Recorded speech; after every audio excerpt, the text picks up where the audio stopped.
नमस्कार जी, उत्तर प्रदेश उत्तराखंड देख रहे हैं आप। मैं हूं कुंदन जुबैर। आपने घरों में डकैती देखी होगी, दुकानों में डकैती देखी होगी, बैंकों में डकैती देखी होगी, लेकिन क्या कभी जमीनों की डकैती देखी है? यूपी के संभल में ऐसी डकैती हुई है। एक दो नहीं बल्कि 8 बीघा सरकारी जमीन की खाली पड़ी जमीन पर अवैध मकान और दुकानों का जंगल खड़ा कर दिया गया। इस करतूत का खुलासा हुआ है तो सीएम योगी ने हिसाब किताब शुरू कर दिया है।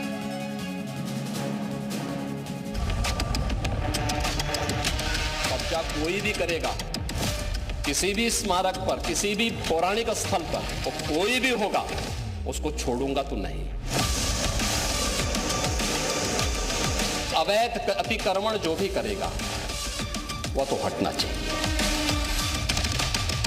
ये सिलसिला बंद हो जाएगा कि जहां रुमाल रखो वही वक्त की प्रॉपर्टी हो गई। बुलडोजर भी चलेगा, उसको भी कोई रोक नहीं सकता।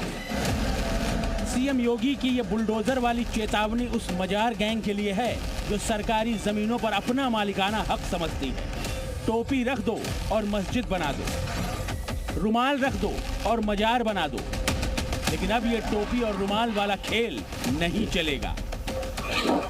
संभल में ऐसे ही खेल का पर्दाफाश हुआ है। विवादित जामा मस्जिद के पास सरकारी जमीनों पर कब्जे का खुलासा हुआ है। 8 बीघा सरकारी जमीन पर मुस्लिम समाज के लोगों ने कब्जा कर रखा है। कब्जा की गई सरकारी जमीन पर अवैध मकान और दुकानों का निर्माण कर दिया गया है। सरकारी जमीनों पर हुए निर्माण से अवैध गतिविधियां संचालित की जाती हैं। 1980 तक ये 8 बीघा सरकारी जमीन खाली पड़ी थी। इस पर किसी तरह का कोई निर्माण नहीं था, लेकिन फिर कब्जा गैंग एक्टिव हो गया। धीरे धीरे इस जमीन पर दुकान और मकान खड़े कर दिए गए। 45 साल में जमीन का नक्शा ही बदल दिया गया। इस जगह पर जहां पर पिछले 25 सालों से विशेष समुदाय के लोगों ने अवैध कब्जा कर रखा है। आप देख सकते हैं कि बिल्कुल पास में ही ये जामा मस्जिद है और इसके बिल्कुल पास में ही ये 8 बीघा जमीन बताई जा रही है। और यहाँ पर आप देखेंगे कि यहाँ पर 2 मंजिला मकान भी बने हुए हैं और इससे आगे कुछ दुकानें भी बनी हुई हैं। ये मजार गैंग की सबसे नई डकैती है जिसका खुलासा अब जाकर हुआ है। हालांकि सरकारी जमीन पर कब्जे का ये खेल उसी जामा मस्जिद के ठीक बगल में खेला गया है जिसके हरिहर मंदिर होने का दावा हिंदू संगठन करते हैं। यानी संभल में अवैध कब्जों का खेल बड़ा पुराना है। यहाँ मंदिरों पर कब्जा कर मस्जिदें बना दी गई, ऐतिहासिक कूपों पर कब्जा कर उन्हें पाट दिया गया, सरकारी जमीनों पर कब्जा कर दुकानें खड़ी कर दी गई, पार्क की जमीनों पर कब्जा कर मस्जिदें बना दी गई। अब ये सब कब्जे हटाए जा रहे हैं। सरकारी जमीनों पर बनी दुकानों को तोड़ा जा रहा है, पार्क की जमीनों पर बनी मस्जिदों को ढहाया जा रहा है, सरकारी जमीनों पर बने कब्रिस्तान तोड़े जा रहे हैं, सरकारी जमीनों पर बने मैरिज हॉल भी ढहाए जा रहे हैं। अब बारी उस 8 बीघा सरकारी जमीन पर हुए कब्जे की है जिस पर मजार गैंग कुंडली मार कर बैठी है। इस गैंग के सदस्यों को कोतवाली में बुलाकर समझाइश दे दी गई है।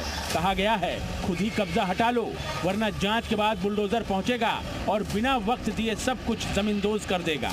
जामा मस्जिद के पास की सरकारी जमीन पर हुआ कब्जा हटाने का एक्शन प्लान भी तैयार हो गया है। अवैध कब्जे की जांच के लिए 22 लेखपालों की टीम बना दी गई है।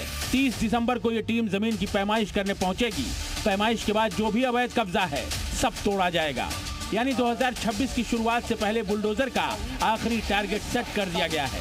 48 घंटे के बाद बाबा के बुलडोजर का साल का आखिरी सबसे बड़ा टेस्ट शुरू होने वाला है, जिसे लेकर मजार गैंग में खलबली मच गई है। ये बहुत टाइम से साल गुजर गए, 500 साल से हमारे बुजुर्गों को बताते चले आ रहे हैं। बहरहाल मैंने तो ये कब्रिस्तान ही देखा, मैंने अपने बाप दादा से भी सुना कब्रिस्तान। इसी भी जमीन है, हम एक बचपन से देखते आ रहे हैं और जो कोई कब्रिस्तान की जगह है, ये मस्जिद की जगह है। बीते 1 साल में सीएम योगी ने संभल को बदल कर रख दिया है। इसका सनातनी स्वरूप लौटाने के लिए दिन रात काम हो रहा है, तो अवैध कब्जों का बुलडोजर इलाज भी हो रहा है। सीएम योगी का साफ कहना है जो हमारा है वो हमें मिल जाना चाहिए, और ऐसा होने के लिए जो जिस भाषा में समझेगा उसे उसी भाषा में समझाएंगे। न्याय को, कानून को अपने हाथों में लेते हैं तो बहुत बार कानून के दायरे में रह करके उनको सबक भी सिखाया जाता है। जो जैसे समझेगा उसको उसी भाषा में समझाना चाहिए।